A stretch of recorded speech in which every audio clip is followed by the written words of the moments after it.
महेश्वराभ्याम नमः। जय गौराशंकर की। आपके अपने चैनल सेवा शिष्या कथा पर आपका हार्दिक स्वागत है। तो आज जान लेते हैं कि हरतालिका तीज किस दिन मनाई जा रही है।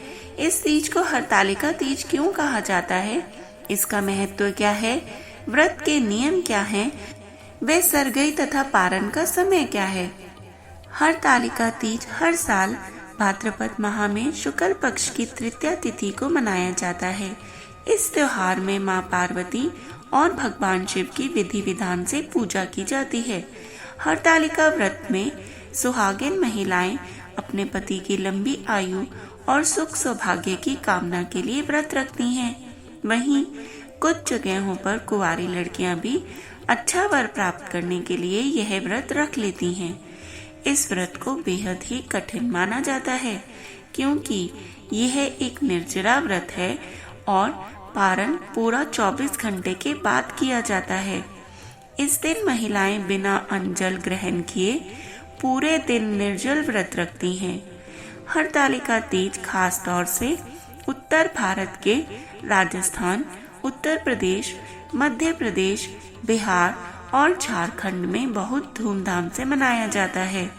इस साल हरतालिका तीज 6 सितंबर 2024 को मनाया जा रहा है।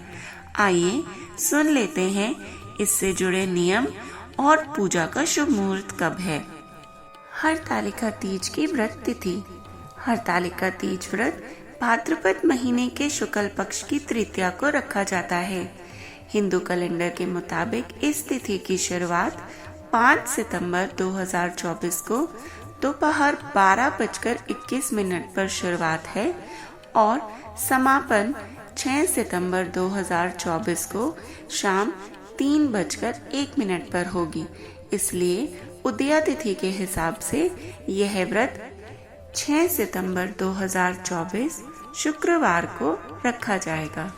इसकी पूजा का शुभ मुहूर्त। भाद्रपद माह के शुक्ल पक्ष की तृतीया तिथि 6 सितंबर 2024 को प्रातः 6:01 से प्रातः 8:32 तक रहेगी। कुल मिलाकर 2 घंटे 31 मिनट का पूजा का शुभ मुहूर्त रहेगा। आइए अब जान लेते हैं क्यों हम हरतालिका को हरतालिका तीज कहते हैं और इसका महत्व क्या है। इस व्रत को हरतालिका तीज इसलिए कहा जाता है क्योंकि एक कथा के अनुसार माता पार्वती को उनके पिता उनकी इच्छा के विरुद्ध भगवान विष्णु से ब्याहना चाहते थे। तब माता पार्वती की सहेली ने उन्हें अपने साथ घने जंगल में ले लिया और इस कहानी में हरत का मतलब है अपहरण और तालिका का मतलब होता है सहेली। इस तरह यह तीज कहलाई हरतालिका। हरतालिका तीज की पूजा सुबह स्नान करने और अच्छे कपड़े पहनने के बाद की जाती है। सुबह का समय पूजा के लिए सबसे अच्छा माना जाता है, लेकिन अगर किसी भी कारणवश सुबह पूजा न हो पाए तो प्रदोष काल में भी पूजा की जा सकती है। पूजा के दौरान हरतालिका तीज की कथा सुनी जाती है। कर्नाटक, आंध्र प्रदेश और तमिलनाडु में इस व्रत को गौरी हब्बा के नाम से भी जाना जाता है। यहाँ महिलाएं सुखी वैवाहिक जीवन का आशीर्वाद पाने के लिए सुवर्ण गौरी का व्रत करती हैं। आइए अब जान लेते हैं हरतालिका तीज व्रत के नियम। हरतालिका तीज व्रत के दौरान पानी नहीं पीना चाहिए। एक बार किसी व्यक्ति द्वारा हरतालिका तीज व्रत का पालन करने के बाद इसे बीच में छोड़ना नहीं चाहिए।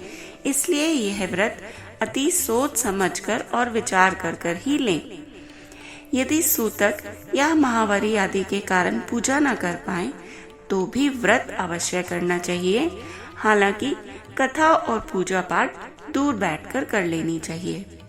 हरतालिका तीज पर रात में जागरण करते हुए शिव पार्वती की पूजा आराधना करनी चाहिए।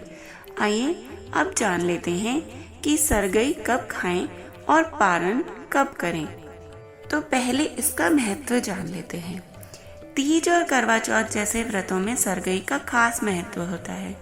सरगई में मिष्ठान, मेवे और सुहाग का सामान होता है। इसलिए महिलाएं प्रसाद के रूप में इसे ग्रहण करती हैं और इसी के बाद अपना व्रत शुरू करती हैं। सरगई में नमक युक्त भोजन करने से परहेज करना चाहिए। सरगई से पहले स्नान आदि करें और भगवान के समक्ष हाथ जोड़कर व्रत का संकल्प लें। वहीं किसी भी व्रत के अगले दिन पारण करने का विधान है। हरतालिका तीज के अगले दिन सुबह उठकर स्नान आदि करके पूजा पाठ करें और ब्राह्मण को दान दक्षिणा देने के बाद ही पारण करें। हरतालिका तीज पारण और सरगई का समय। ब्रह्म मुहूर्त में भोर के समय सरगई करना सबसे अच्छा माना जाता है। आप सूर्योदय से पहले सरगई कर सकते हैं।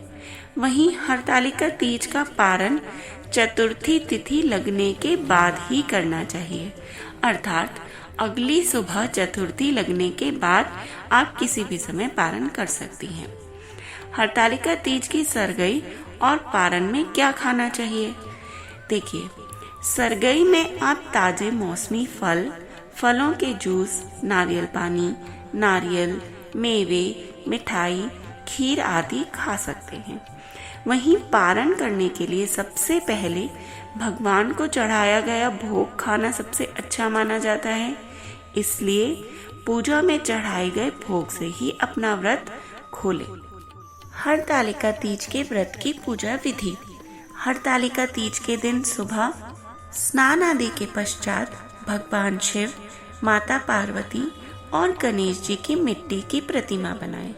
इसके बाद सबसे पहले भगवान गणेश की पूजा करें, उन्हें तिलक लगाएं और दूर्वा अर्पित करें। फिर भगवान शिव को बेलपत्र और माता पार्वती को सभी श्रृंगार का सामान अर्पित करें।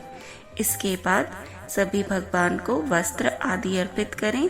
फूल, फल, नैवेद्य सब अर्पित करने के पश्चात हरतालिका तीज व्रत की कथा का पाठ करें। अंत में सबसे पहले गणेश जी की आरती करें और फिर भगवान शिव और माता पार्वती की आरती करें और इसके बाद सभी को प्रसाद का वितरण कर दें। भगवान शिव और माता पार्वती की कृपा आप पर बनी रहे। ऐसी ही और जानकारियों के लिए कृपया हमसे जुड़े रहें और हमें सब्सक्राइब करके अवश्य जाएं। यदि हमारे द्वारा दी गई जानकारी आपको अच्छी लगी तो अपने बंधु बांधवों के साथ भी इसे शेयर करें। वे एक लाइक अवश्य करें और जपते रहें हर हर महादेव।